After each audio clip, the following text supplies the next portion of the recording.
Black history.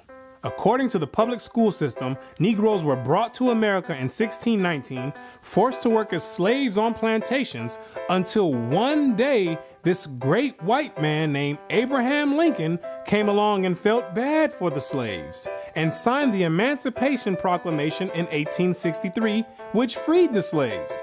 But there were still some bad whiteys in the southern states that passed Jim Crow laws for segregation. Afterwards, there came more whites that felt bad and then gave blacks civil rights in the 1960s, then allowed a black man to have the presidential office named Barack Obama. Now blacks are finally equal to whites. We can all get along. The end. Now, moving right along to our English lecture for the day. I don't think so.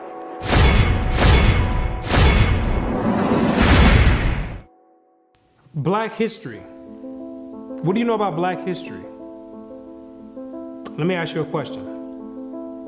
Prior to the transatlantic slave trade in the 1600s, what was your nationality? What did you call yourself? Some may say African. Well, Africa is a continent, and in that continent, there's over 47 different countries in there. Which one do you come from? What language did you speak prior to the 1600s? Was it English? There's over 1,500 dialects being spoken in the land of Africa. Pick one. What clothing did you wear? Was it high heels and stilettos? Skinny jeans and Vans? What food did you eat? Hamburgers and hot dogs? French fries and SpaghettiOs? What religion did you partake in? Who was your God?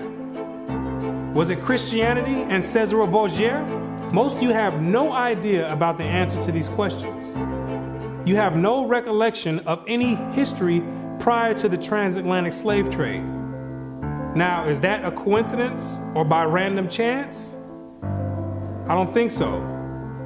Have you ever asked yourself, why is it that in the public school system that every time the subject of Black history is taught, it always begins in the 1600s and with slavery? Why is that? Doesn't that raise some antennas and spark inquiry? Why is it that the public school system is so committed to revolving Black history solely on the past 400 years? Why is that? Is it because there's a deficiency in historical data? Or maybe because there's no history at all prior to the 1600s? Maybe Black people just poofed out of thin air, sporadically, landed on slave ships, and they said, hey, we got a new species here, and start importing and exporting them all over the world. Maybe that's what happened. The question arises, what is the drawback on this history? Why does it keep being withheld? What's the big idea about it? Why is it being held hostage? That's the question. Why can't it be expounded on? 100 years prior to the 1600s? 300 years, 500 years, 1,000 years? Why is that information not being revealed? What's the big secret? What's the mysticism about it? What you're gonna come to realize is that your identity is the biggest kept secret on the planet Earth. Oh, you thought that NASA and the space station and the secret missions being conducted by them, oh, you thought that was the biggest kept secret on Earth. No, this is bigger than that. You thought that the government and the CIA and the FBI hiding information about UFOs and Planet X and Nibiru and aliens, you thought that was the biggest information and biggest kept secret. No, this is bigger than that. The elite Confederate has spent billions of dollars and constructed an innumerable amount of psychological stratagem to ensure that you never received and acquired this information that's about to be put out. You're about to receive pertinent information from some of the most reputable biblical scholars, historians, and archaeologists. And they all know something that you don't know. And that's your identity. Ham, the youngest son of Noah, born probably about 96 years before the flood, and one of 8 persons to live through the flood. He became the progenitor of the dark races, not the Negroes, but the Egyptians, Ethiopians, Libyans, and Canaanites. Wait, the churches and the pastors, which are set up by the government, all teach in unison a doctrine that all black people come from the seed of Ham. But once you open up scholastic sources, you'll find out that the biblical scholars say something totally different from what's taught in Orthodox Christianity. What do they mean by Ham is the father of the dark races but not the Negroes? The Negroes themselves are a dark race of people, so how can you say that Ham is the father of all these dark races and exclude the Negroes? What are the biblical scholars trying to convey? What the biblical scholars are saying is that you're not African. There's only 4 families, according to the Bible, that make up the native population of Africa, or the land of Ham. And the biblical scholars know that you don't descend from any one of those 4 families. In order to write that in a scholastic and academic book, the biblical scholars have done extensive and thorough research on both the so-called Negroes and the Africans, the native Africans. And they came to the conclusion after the extensive research that the Negroes don't have anything to do with the native Africans at all. They're 2 totally separate people. In the 1840s, Morton collaborated with George R. Gliddon, an Egyptologist, who provided him with mummy heads and information about the racial significance of Egyptian tomb inscriptions. In Crania Aegyptiaca, published in 1844, Morton pointed out that both cranial and archaeological evidence showed that the Egyptians were not Negroes. In 1840, Dr. Morton was trying to find out the racial origin of the so-called Negroes that were in America in slavery.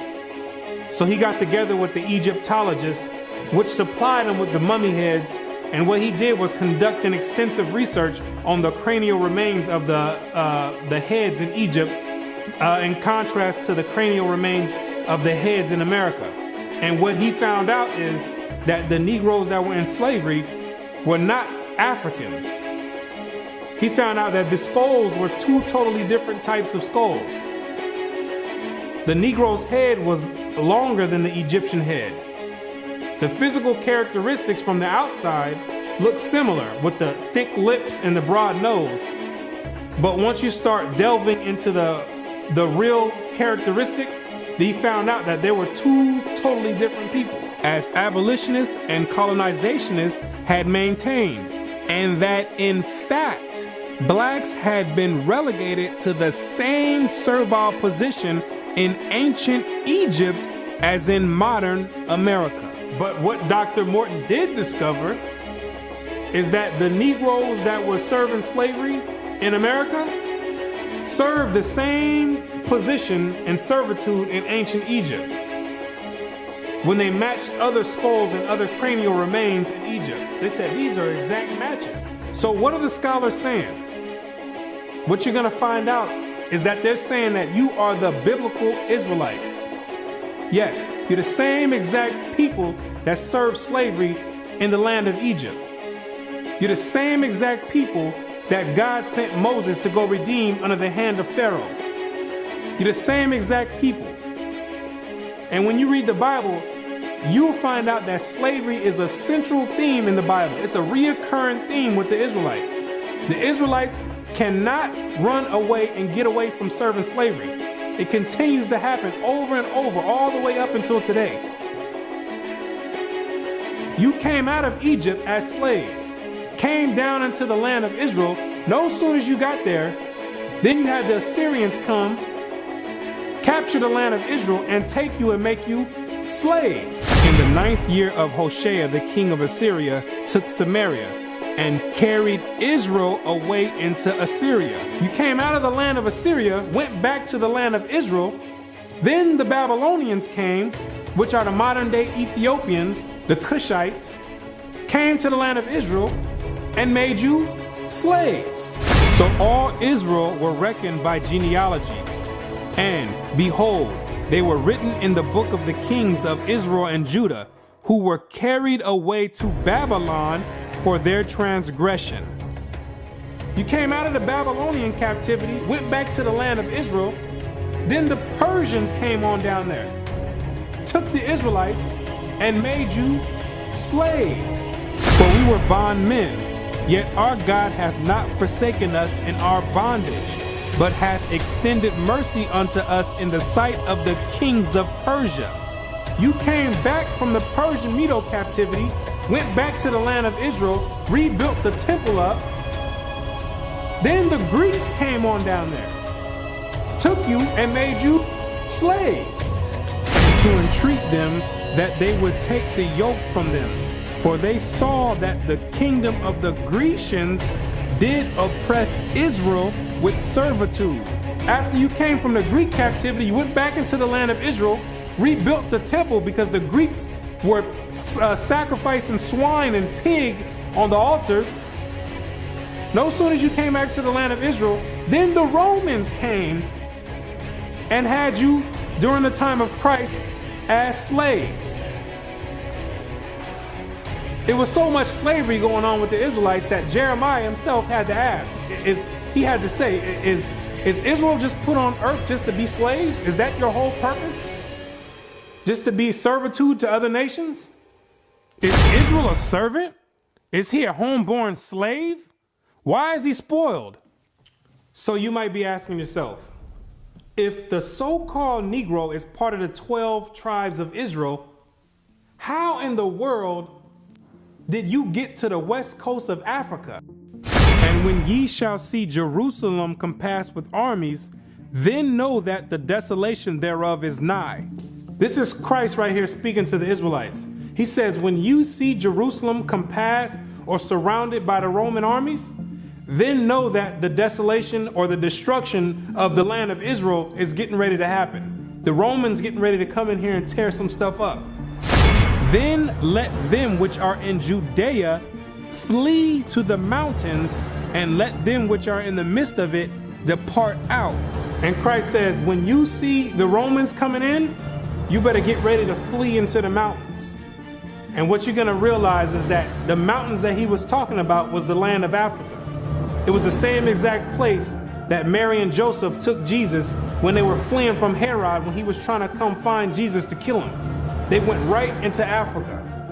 And the Israelites went into Africa as well, fleeing from the Romans. In the year 65 BC, the Roman armies under General Pompey captured Jerusalem.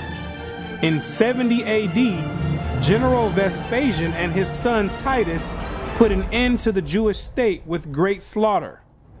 During the period from Pompey to Julius, it has been estimated that over 1 million Jews fled into Africa, fleeing from Roman persecution and slavery.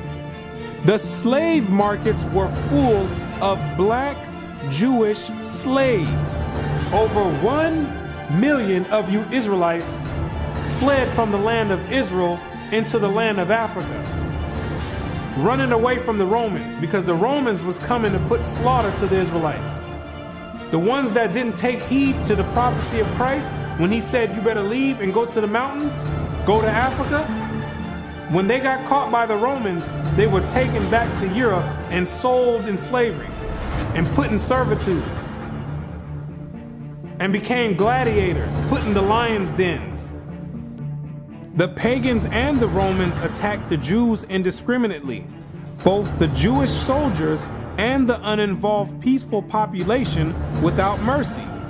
As a result of this merciless attack, many Jews fled to those parts of Northwest Africa known as Tunisia, Algeria, Morocco, and Mauritania. Many other Jews fled to other areas where Rome did not have any jurisdiction. This was to the region of the south, the Sahara Desert, and the Sudan. Grazel says, such is the explanation of how the Sahara Desert first acquired Jewish tribes, toughened by a fighting tradition and possessed of physical characteristics, black, which it is said still makes them approximate very closely the original Jewish population of Palestine. And after migrating from Israel and dwelling on the northwestern parts of Africa, after you were fighting vigorously with the Romans, you had no choice but to start migrating to the southern regions of Africa, where the Romans didn't have any jurisdiction. Because the Romans were relentless and they were adamant about putting all Israelites to death.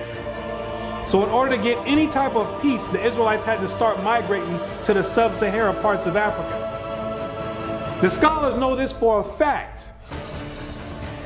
The biblical scholars know this for a fact. They know all the history of the Israelites and their migration patterns.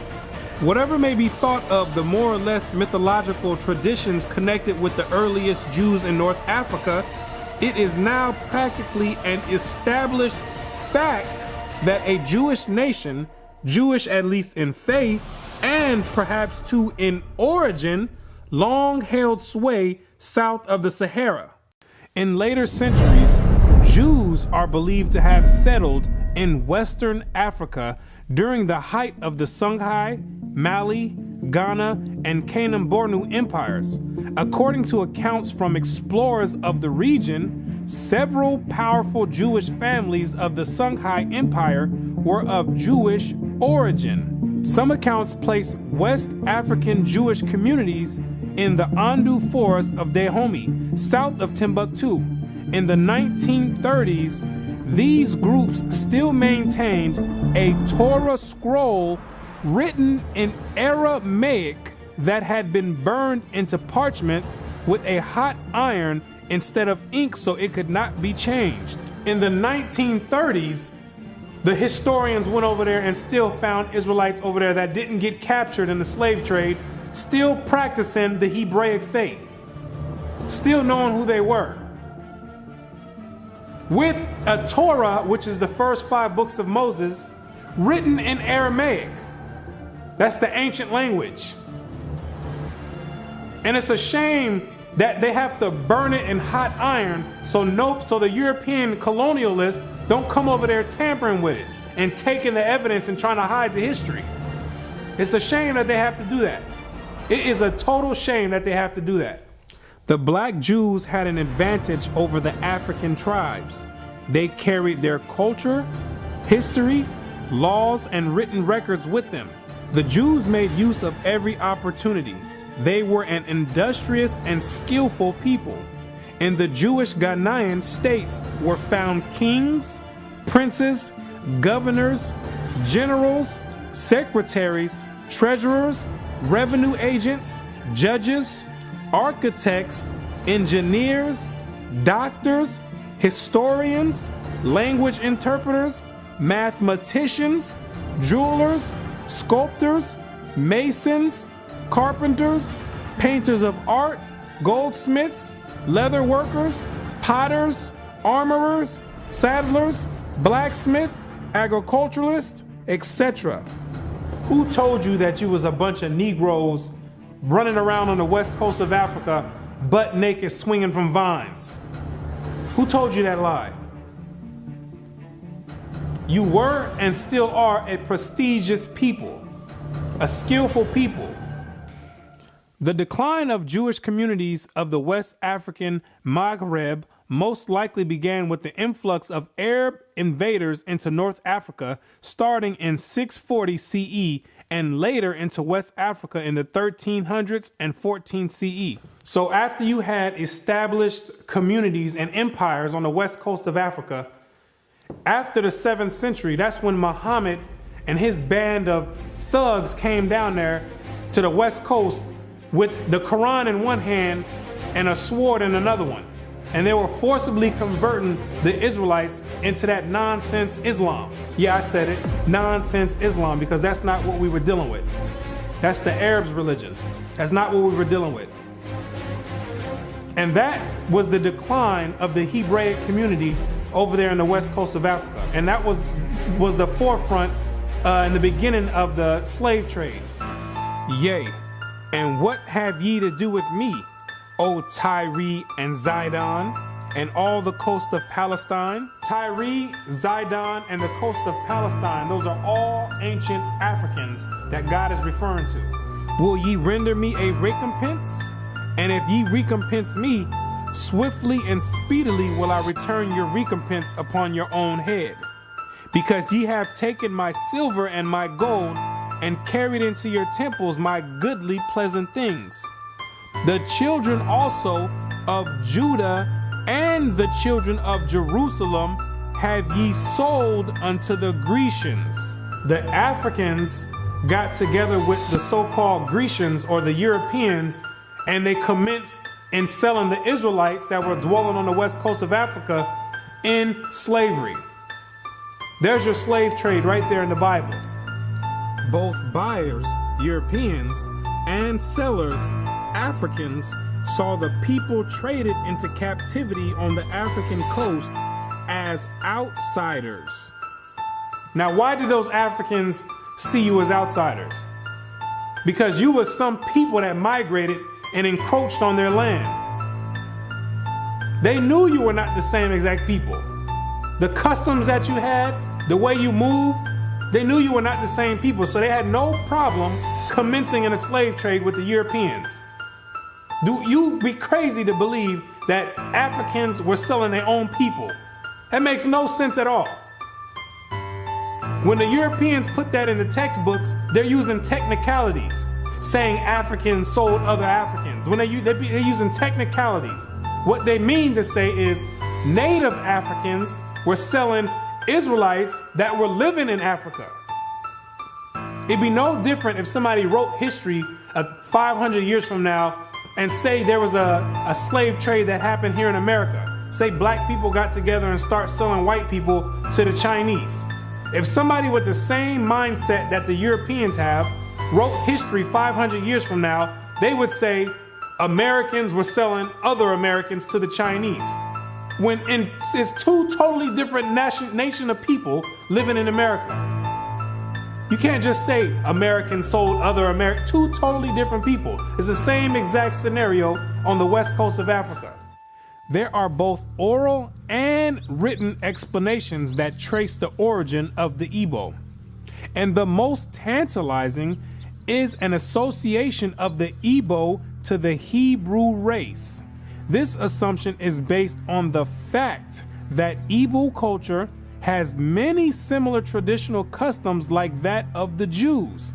Similar customs are observed in marriage negotiations, childbirth and circumcision, restitution, attitude to totem animals and taboos, as well as hospitality to others, especially to strangers, etc. The Igbo are therefore said to be the split and lost group or tribe of Israel that refused to wander further northeast with Moses, but preferred going down southward. The Igbo people have many Jewish traditions.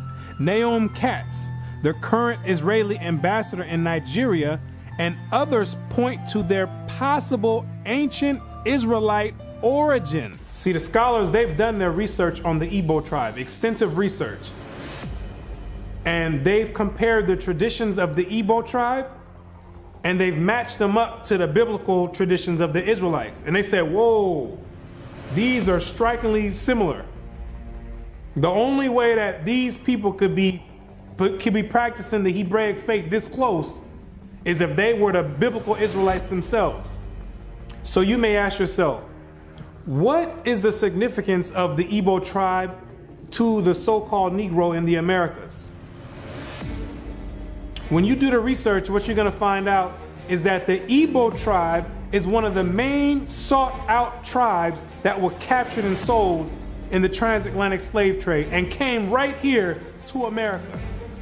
The British were the major buyers before they banned their own slave traffic in 1807. They were replaced by the Portuguese and the Spanish for as long as the traffic continued here. The majority of the captives were speakers of Igbo dialects. You can hear me clearly, Rabbi. Let us have your name once more. My name is Rabbi Yehuda ben Shomer. Okay. Well, is it okay if we just call you Yehuda? Yeah, that's fine. Today? Okay, yeah, that's great. fine. No problem at all. I'll go on even further to say this, that the slave trade is actually connected to Deuteronomy 28, because the majority of the slaves that were brought to the Caribbean islands and brought to the Americas were Igbo people, were people of Hebrew and Hebraic Israelite descent, if you will. And so if you read Deuteronomy chapter 28, it matches perfectly what happened to the Hebrew slaves, the black Hebrew slaves, during the slave trade. It just matches it perfectly. Back up now. I think we just rung a bell here. Hold up now. Okay. Hold up. Hold the presses. Okay. Hold up. I hope everyone is listening to this. This is you about to rock some boats now, Ben Yehuda there. Hold up now. Listen to what he's saying here.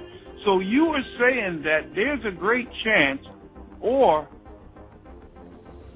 more so, that the black people that links directly to the slave trade are from the lost tribes of Israel. Is that what you're saying here, sir? Yes, I am. Now, granted, I will qualify that I don't. Wait a second. I don't believe that every single black person is Hebraic or Jewish, but I'm saying that the majority of the slaves involved in the slave trade were Hebrews. These people knew exactly who they were buying and selling, both the Africans and the Europeans. The Europeans, which are the Romans went after 70 AD, they went conquering, and they done hid themselves under different nationalities after they done conquered the native people that were in those lands in Europe. Hid themselves under the French, under the British, under the Portuguese. They're the same exact Romans. And all they're doing is continuing the agenda that was put in place in 70 AD. When they came down there looking for the Israelites. It's the same exact agenda. And carrying it forward to today. It's the same exact agenda. They knew exactly who they were aiming for. It's not by coincidence that all the history matches up perfectly with the Bible prophecies. It's not a coincidence. And then they push a doctrine on you in church talking about it doesn't matter. So then you never go and look for this information. Now you see exactly why they don't put none of this in black history, why they don't go prior to the 1600s. You start digging prior to the 1600s, and then you find out you come or descend from the Igbo tribe. You start doing your research. Well, let me find out a little bit more about this Igbo tribe. Then you find out that the Igbo tribe are known as fact descend from the 12 tribes of Israel. So then you say, hold on. Something's not right here. That's the exact reason why they don't go prior to the 1600s. You're not supposed to find out this information. They're supposed to keep renaming your nationalities every few years to cause confusion and to have you confused not knowing who you are. Each year, something else come out. First you called Negro, then you called color. Then 10 years later, they switch it to African American. It's all by design. Now you have to be asking yourself, if you are supposed to be the people of God, the chosen people of God, why is it that he continues to allow you to keep going into slavery after slavery after slavery? And why does he have you building up everybody's civilization off of the back of your slave labor. And it shall come to pass, when thou shalt show this people all these words, and they shall say unto thee, wherefore hath the Lord pronounced all this great evil against us? Or what is our iniquity? Or what is our sin that we have committed against the Lord our God? Then thou shalt say unto them, because your fathers have forsaken me, saith the Lord, and have walked after other gods, and have served them, and have worshipped them, and have forsaken me, and have not kept my law. What you're going to realize is that when Moses brought you out of the land of Egypt and you entered into the wilderness, you entered into a covenant with the Most High God, the creator of everything you see in heaven and in earth. You entered in a blood in and blood out agreement with the creator. And he kept his end of the bargain, but you never kept yours. And he took the book of the covenant and read in the audience of the people. And they said, all that the Lord hath said, we will do, and be obedient.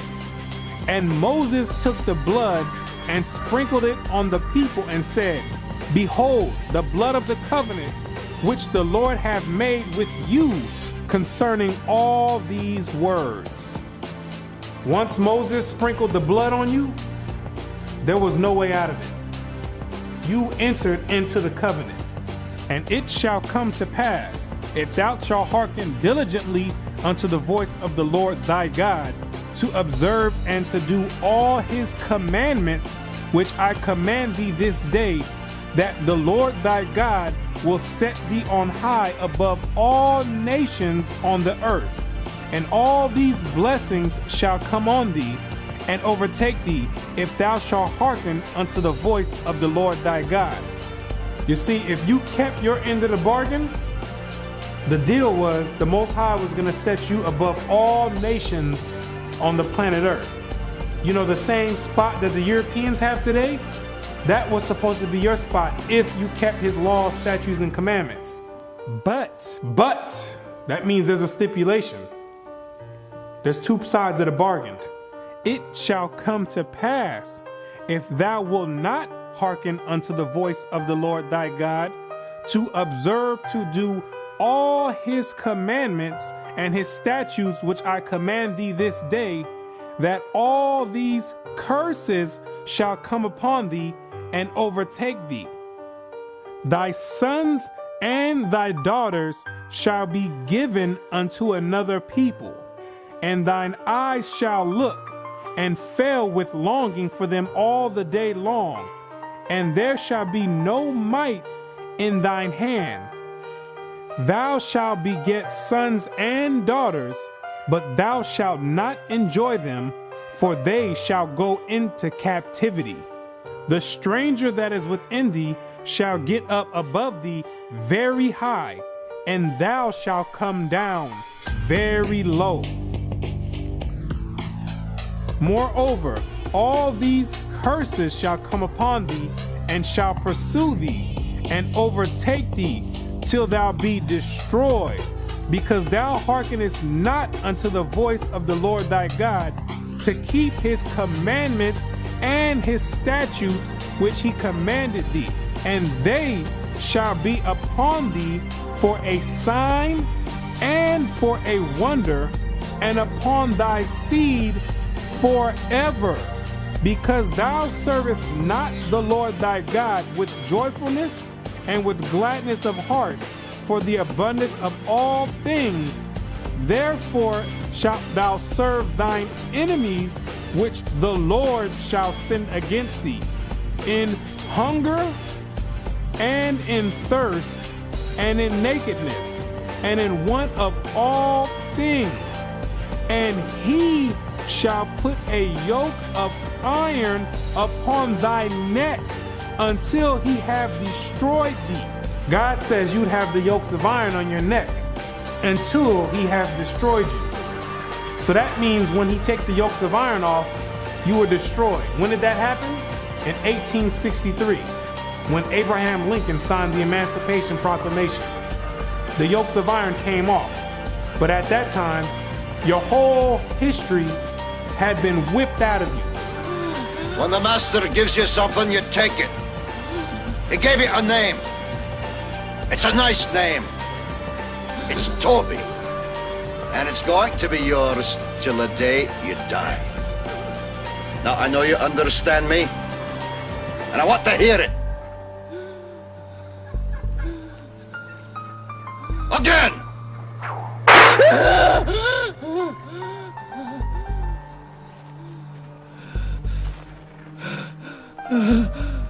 I want to hear you say your name. Your name is Toby. What's your name? Kunta.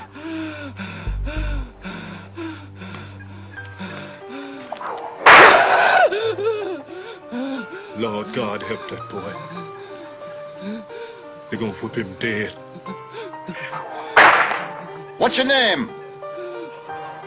Say it. Toby. Who are you? Say your name.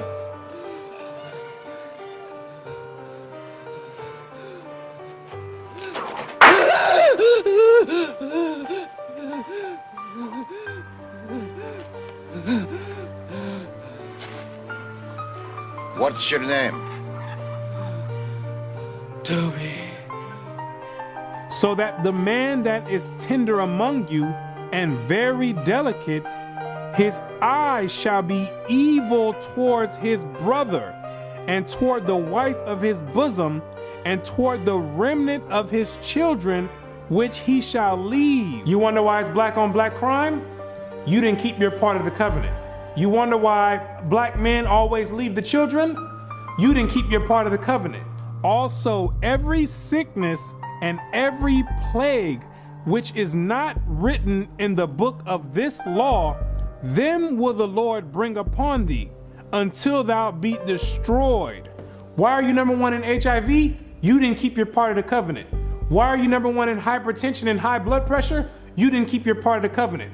Why are you number one in high cholesterol? You didn't keep your part of the covenant. Why are you number one in diabetes? You didn't keep your part of the covenant. Why are you number one in all negative effects across the board? You didn't keep your part of the covenant. And the Lord shall scatter thee among all people from one end of the earth even unto the other. And there thou shalt serve other gods, which neither thou nor thy fathers have known, even wood and stone. And among these nations shalt thou find no ease, neither shall the sole of thy foot have rest. But the Lord shall give thee there a trembling heart, and failing of eyes, and sorrow of mind. And thy life shall hang in doubt before thee, and thou shalt fear day and night, and have no assurance of thy life. In the morning thou shalt say, would God it were even? And in the evening thou shalt say, would God it were morning?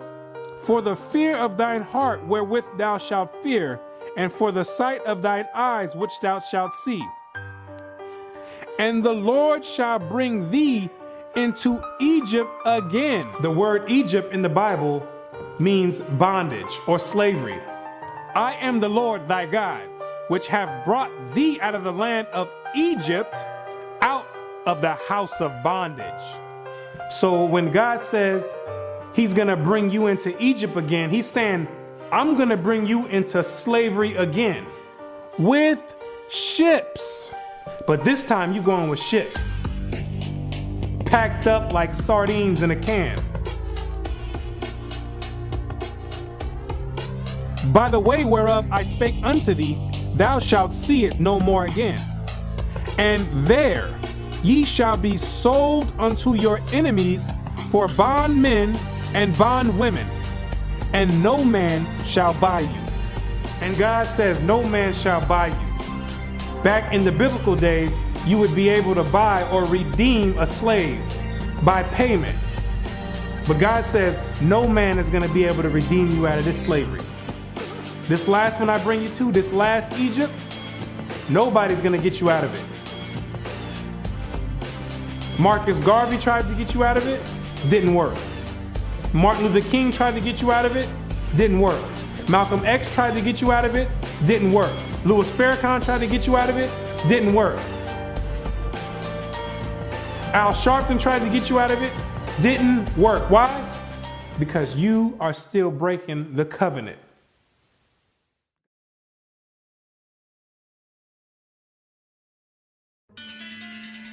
If you're the real Israelites, who are these people over there in the land of Israel claiming to be you? Those are Romans, Europeans. They got pushed up in the South Georgia, Russia, in the Caucasus Mountains, and hid themselves under the name of Khazars. Between the 8th and 9th century, the Khazarian Empire under King Bulan adopted the traditions of the Israelites and mixed it with paganism and called it Judaism. Yes, we know your history too.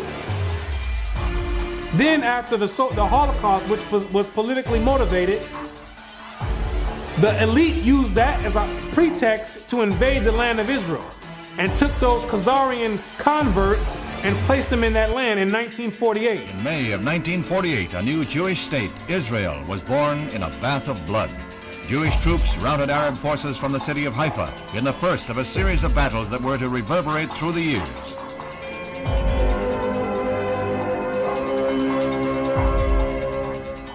In the year of independence, fighting was fierce in the Negev desert area. Here, Israeli troops routed the Arabs and took hundreds of prisoners. Meanwhile, on May 14, 1948, the new government headed by David Ben-Gurion is installed in Tel Aviv. Thus, for the first time since the Roman legion destroyed Jerusalem in the year 70 AD, the Jewish people have a nation of their own. United Nations teams accompany Israeli soldiers under the white flag to retrieve the bodies of soldiers killed in the continuing strife with Arab troops. The UN was able to effect some uneasy pacts calling for a truce, but skirmishes continued to break out. Dr. Chaim Weizmann joined Premier Ben-Gurion in the government. The Jewish patriot became president as Israel went before the United Nations to seek a place in that world body. The Middle Eastern Arabic nations were in violent opposition, and when Israel was voted a membership, they walked out in a body. For the rest of the day, their seats remained empty, but they returned the next morning to no further incident. Thus, history was made as the Jewish state of Israel was born. Conceived in strife and weaned on violence, Israel has flourished to become a constructive voice in world affairs. Her flag became a symbol of hope. To destabilize the Middle East. Prior to that, those people never lived in the land of Israel. Prior to 1948, those people never stepped foot in the land of Israel. Those are Europeans hiding themselves, European Romans hiding themselves under Jewish. That's what they keep doing each time. They keep going different places and taking on different nationalities. They're the same exact people. These are the same exact people that funded your transatlantic slave trade. Yes, the same Jewish man, the same Romans. These are the same people that's responsible for your 400-year short span Black history curriculum.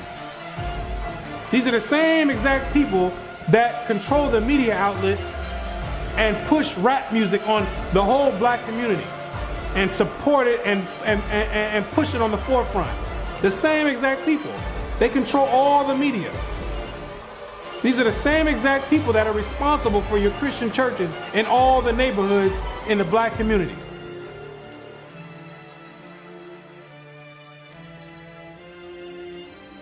The Bible says when the real Jews get in the land of Israel, there will be no more war. Since those converts, Khazarian converts, went into the land, it's only been war. They don't fit the prophecies. They over there dealing with Satan. I know thy works and tribulation and poverty, but thou art rich. And I know the blasphemy of them which say they are Jews and are not, but are the synagogue of Satan, using the Babylonian Talmud as their authoritative source. These people are not the real Jews, and they have nothing to do with the Most High God and the biblical Israelites. They're not the real Jews, and they're dealing with Satan at the highest level. What are these nations trying to accomplish by suppressing all this information? What you're going to realize is that there's a group of nations that are confederate together that have been trying to get rid of the Israelites from way back when so they can offset the Bible prophecies. Keep not thou silence, O God.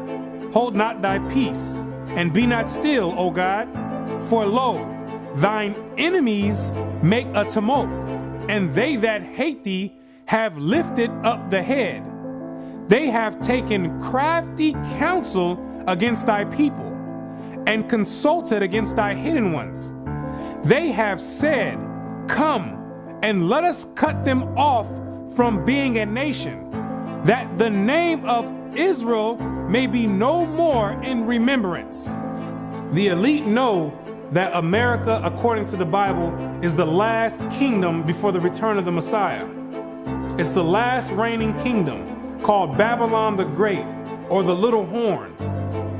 And they're trying to offset prophecy and prolong their rulership, because they know that when Christ returns, he and the 144,000 are going to be the next ruling government on the planet Earth. And he that overcometh and keepeth my works unto the end, to him will I give power over the nations, and he shall rule them with a rod of iron.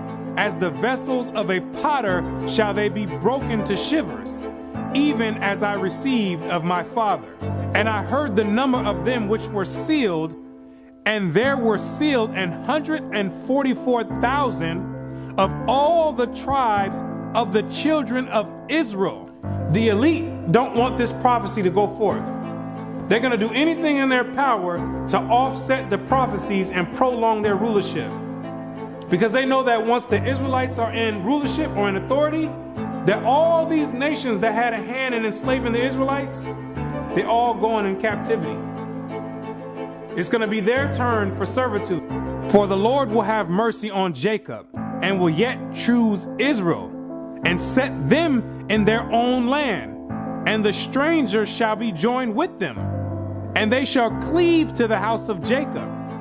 And the people shall take them and bring them to their place. And the house of Israel shall possess them in the land of the Lord for servants and handmaids. And they shall take them captives, whose captives they were, and they shall rule over their oppressors. Therefore, all they that devour thee shall be devoured, and all thine adversaries, every one of them, shall go into captivity. And they that spoil thee shall be a spoil, and all that prey upon thee will I give for a prey. He that leadeth into captivity shall go into captivity. He that killeth with the sword must be killed with the sword. Here is the patience and the faith of the saints. The elite have got together with their top scholars in their think tanks, and they know these prophecies to a T. They didn't study this book back and forth. They understand all the breakdowns and prophecies. So in order to prevent these things, they have to suppress history and rewrite history and flood the media outlets with all types of futile material like rap music, Atlanta Housewives, and other reality TV nonsense to keep your mind occupied on entertainment and diverted from anything with any significance. And the success rate of that to black people is extremely high. The black man won't pick up a book if his life depended on it. A book is kryptonite to the black man. It's like spraying Raid on a roach. They say if you want to hide anything from a black man, you put it in a book. But despite these efforts of trying to offset prophecy, there's Israelites waking up all over the world by the thousands, coming up out of sleep and getting rid of these Gentile gods and coming back to the Most High God, the creator of heaven and earth, and keeping their end of the bargain. For the children of Israel shall abide many days without a king, and without a prince, and without a sacrifice, and without an image, and without an ephod, and without a teraphim. Afterward shall the children of Israel return and seek the Lord their God and David their king, and shall fear the Lord and his goodness in the latter days. The kingdom of heaven rulership, the governing body, is being set up right now in the midst of everyone, and nobody even knows it. While America is on an economic decline, God is raising up the ruling government of the kingdom of heaven. He says, even though the children of Israel are as the sand of the sea, only a small remnant are going to be saved from his wrath.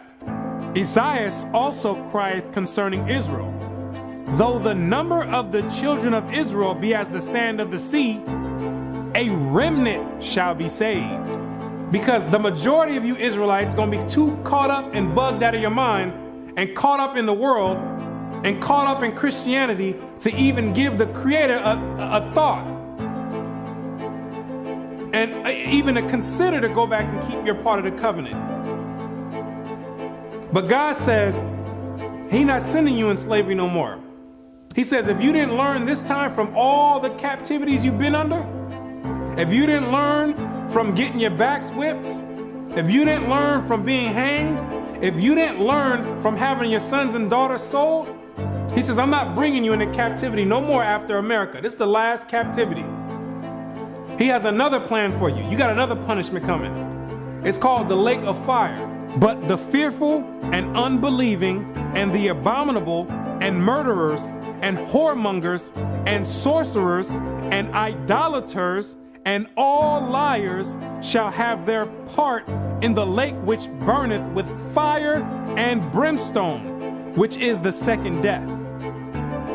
And you're going to be there for a very long time. But to those that have an ear and come back and return to the Heavenly Father, He's going to make a new covenant with you. For finding fault with them, He saith, Behold, the days come, saith the Lord, when I will make a new covenant with the house of Israel and with the house of Judah. The Bible says that the new covenant is with the Israelites, not all nations. He made the first covenant with you, and He's making the next covenant with you as well. Not according to the covenant that I made with their fathers in the day when I took them by the hand to lead them out of the land of Egypt, because they continued not in my covenant, and I regarded them not, saith the Lord. For this is the covenant that I will make with the house of Israel after those days. What does it mean after those days? It's talking about when you get into the wilderness. Yes, you have to go to the wilderness again. The same way when you came out of Egypt and you went into the wilderness and made the first covenant is the same exact way when you come out of America, which is the modern Egypt, you're going to have to go into the wilderness again. And I will bring you out from the people and will gather you out of the countries wherein you are scattered, with a mighty hand and with a stretched out arm and with fury poured out. And I will bring you into the wilderness of the people, and there will I plead with you face to face, like as I pleaded with your fathers in the wilderness of the land of Egypt. So will I plead with you, saith the Lord God. And I will cause you to pass under the rod, and I will bring you into the bond of the covenant. The covenant is going to be made after Christ returns. That's the new covenant. There's no new covenant now. You're still under the same exact covenant you made when you came out of Egypt. That's a binding covenant right now. I will put my laws in their mind and write them in their hearts. And I will be to them a God, and they shall be to me a people.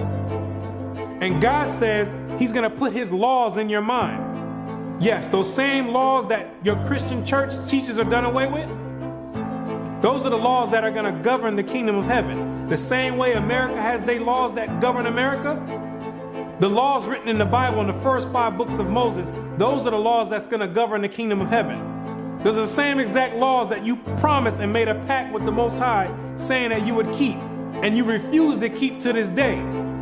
That this is a rebellious people, lying children, children that will not hear the law of the Lord, which say unto the seers, see not, and to the prophets, prophesy not unto us right things, speak unto us smooth things, prophesy deceits.